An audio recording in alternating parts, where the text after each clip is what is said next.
Assalamualaikum warahmatullahi wabarakatuh. Kami dari kelompok 9 yang beranggotakan Excel Burhan Pangestu dengan NIM 69 dan saya Widianto Probo Prakoso dengan NIM 70 akan sedikit memaparkan mengenai manajemen risiko keuangan Islam, yaitu risiko imbal hasil atau biasa disebut rate of return risk. Nah, adapun pembahasan kita kali ini ada 4 buah. Yang pertama, pengertian risiko imbal balik. Yang kedua, profil risiko. Yang ketiga, konsep dasar risiko imbal balik. Yang keempat, manajemen risiko imbal balik. Selanjutnya, kita masuk ke manajemen risiko dalam perbankan syariah. Nah, definisi dari manajemen risiko itu sendiri ada dari Wikipedia dan ada dari Bank Indonesia.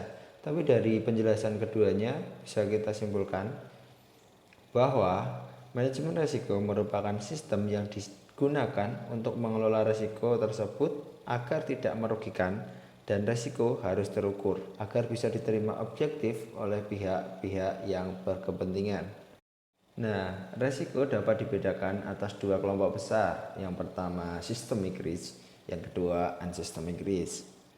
Nah, systemic risk yaitu risiko yang diakibatkan oleh adanya kondisi atau situasi tertentu yang bersifat makro, seperti perubahan situasi politik, perubahan kebijakan ekonomi pemerintah, perubahan situasi pasar, terus krisis, dan lain-lain. Nah, kalau unsystemic risk yaitu risiko yang unik yang melekat pada suatu perusahaan atau bisnis tertentu saja, seperti itu.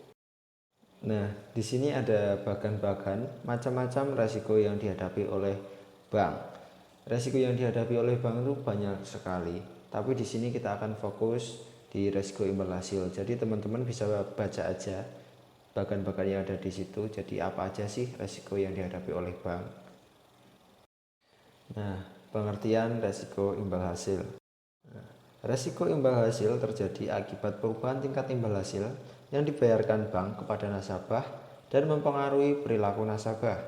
Nah, risiko ini muncul sebagai akibat terjadinya perubahan tingkat imbal hasil yang diterima bank dari penyalur dana ke debitur. Bagi nasabah rasional, terjadinya perubahan ekspektasi imbal hasil akan mempengaruhi perilakunya.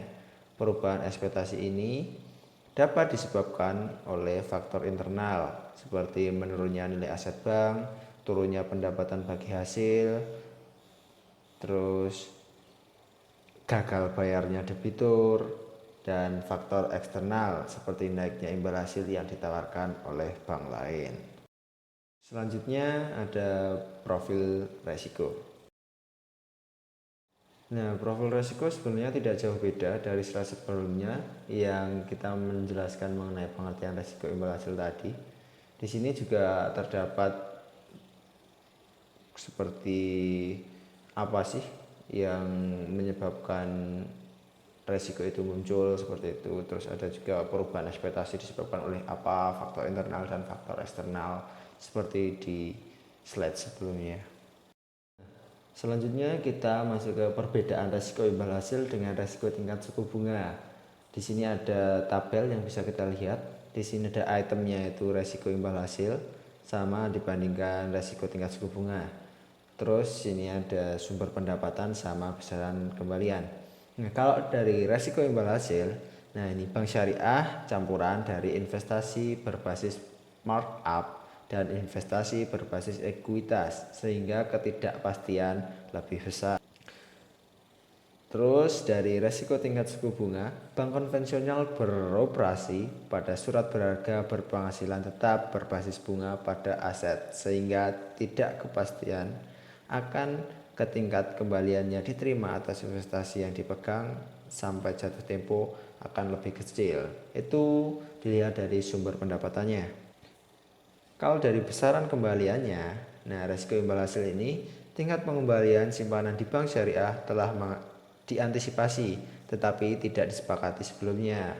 Selain itu, kembalian investasi yang berdasarkan kemitraan tidak akurat sampai akhir periode investasi.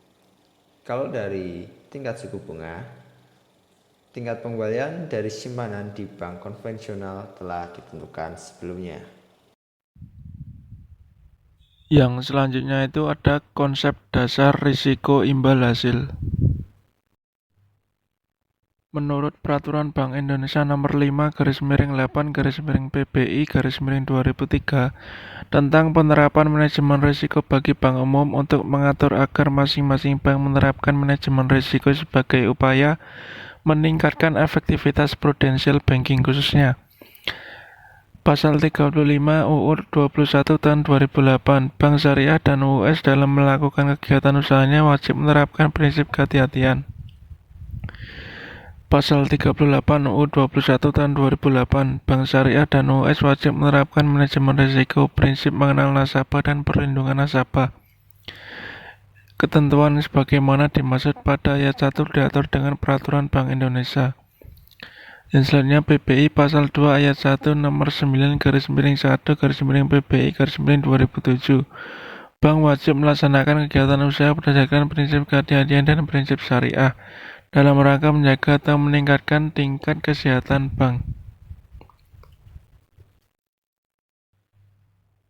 Yang selanjutnya ini ada mitigasi risiko. Dalam hal ini, suatu tindakan terencana dan berkelanjutan yang dilakukan oleh pemilik risiko agar bisa mengurangi dampak dari suatu kejadian yang berpotensi atau telah merugikan dan membahayakan pemilik risiko tersebut. Sebagai contoh, ketika bank melakukan pembiayaan kepada masyarakat dan ternyata gagal bayar, maka dapat dilakukan antisipasi dengan membuat alokasi cadangan pengisian untuk berjaga-jaga.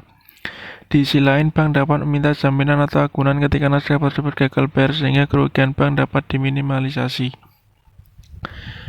Strategi tersebut ada beberapa macam. Yang pertama, menghindar. Beberapa risiko tidak layak untuk diambil. Jika kegiatan tersebut merupakan bagian dari bisnis inti, maka harus dicari cara untuk melakukan hal-hal yang bisa terhindar atau meminimalkan risiko atau kerugian. Jika dari bagian luar perusahaan, sebaiknya risiko tersebut dihindari. Yang kedua, teriko atau serap. Tanpa risiko tidak ada imbalan. Jika risikonya rendah, terima risiko itu sebagai biaya bisnis.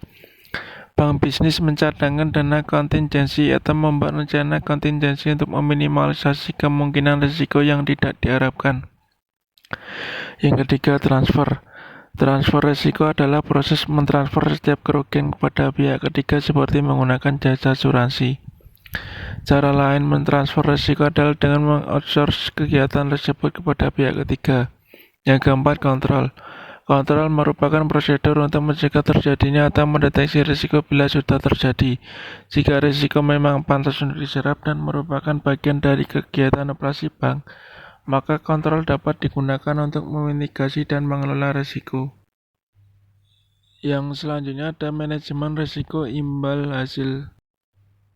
Bank syariah harus memiliki sistem yang tepat untuk identifikasi dan pengukuran faktor yang bisa meningkatkan risiko imbal hasil ini. Ketika dilakukan kalkulasi tingkat pengembalian, bank syariah harus memakai metode gapping untuk alokasi posisi ke dalam timeline untuk membagi jatuh tempo dalam tanggal repricing.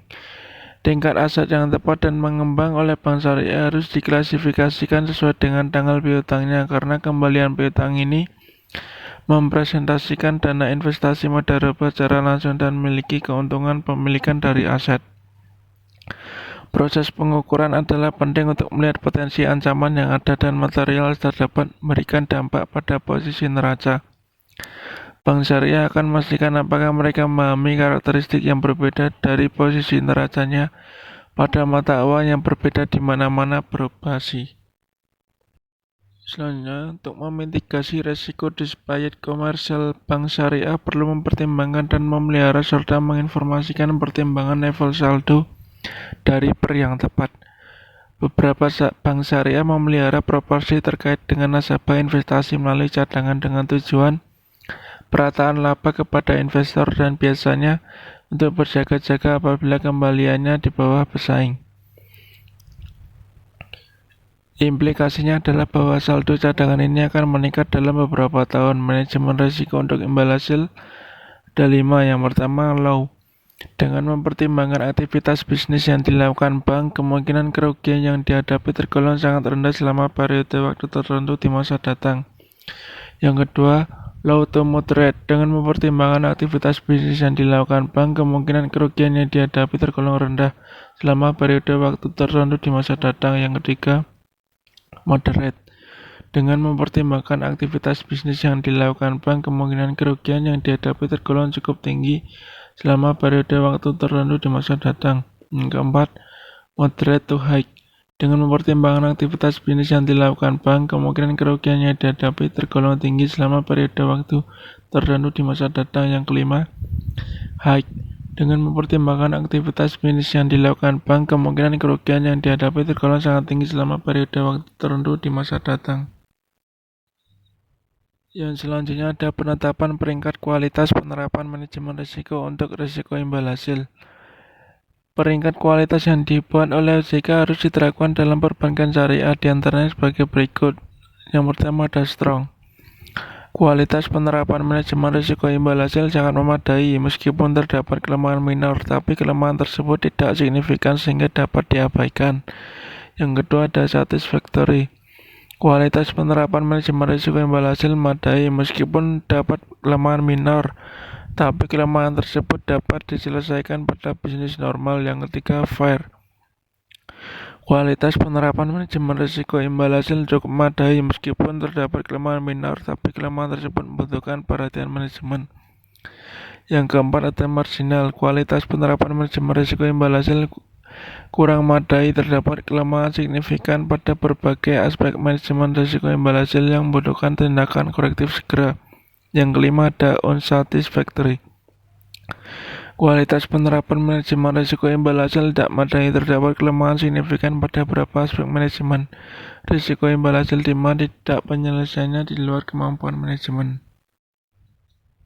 Sekian dari kelompok kami. Apabila ada kurang dan kesalahan mohon dimaafkan. Wabillahi taufiq wal hidayah. Wassalamualaikum warahmatullahi wabarakatuh.